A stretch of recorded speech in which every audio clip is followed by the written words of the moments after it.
we have exclusive new reporting tonight that the White House asked the FBI to knock down media reports about contacts during the presidential campaign between Donald Trump's associates and Russians known to U.S. intelligence. Pamela Brown and Evan Perez broke this story along with Jim Sciutto, Shimon Prokupecz, and Manu Raju. Pamela and Evan are out front. And Pamela, let me start with you. What are you learning tonight? Well, Aaron, CNN is told that the FBI rejected a recent White House request to publicly knock down media reports about communications during the 2016 presidential campaign between Donald Trump's associates and Russians known to U.S. intelligence. Multiple U.S. officials telling CNN that the White House sought the help of the Bureau and other agencies investigating the Russian matter to say that the reports were wrong and that there had been no contacts whatsoever. You'll recall that CNN and the New York Times first reported that just over a week ago, the reports about these contacts that were made during the campaign. And Aaron, so far, the White House has not commented. Yeah, and this was a very significant report. I mean, Evan, this is not a typical request. I mean, it's pretty stunning when you hear it on the face of it. How did it start? Well, Aaron, a U.S. law enforcement official tells us that this began with the FBI Deputy Director Andrew McCabe and White House Chief of Staff Reince Priebus on the sidelines of a separate White House meeting on the day after those stories were published. A White House official says that McCabe told Priebus that the New York Times story vastly overstated what the FBI knows about the contacts.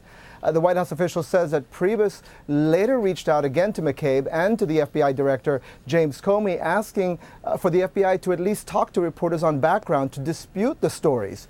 But a law enforcement official says that McCabe didn't discuss aspects of the case, but we don't know exactly what McCabe told Priebus. And I should add that the FBI has declined to comment on the story. So, Pamela, the White House Chief of Staff, Reince Priebus, I've been talking about him. He denies the story.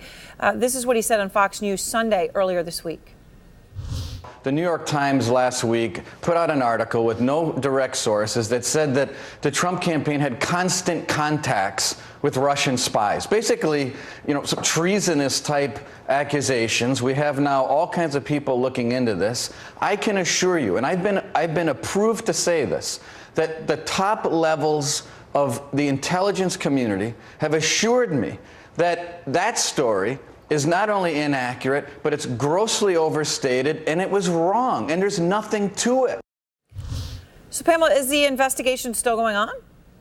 It is going on, and the FBI's Counterintelligence Division, also several members of the House and Senate Intelligence Committees, tell CNN that Congress is still investigating those alleged contacts. That has begun, and they are starting to collect documents and records as well, Aaron. Which is obviously important. That's what's going to determine what really happened here and answer all the questions so many have. Evan, this is not a typical back and forth, though, between a White House and the FBI. There may be disagreements, but this is not how it usually plays out, right?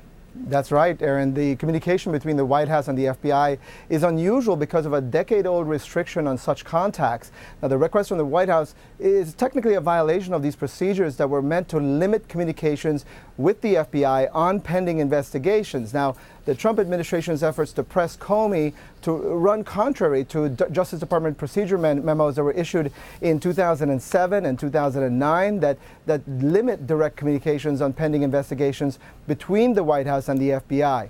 Now, the FBI Director Comey rejected the request that came from the White House, according to the sources we talked to, because the alleged communications are still the subject of an ongoing investigation, Aaron.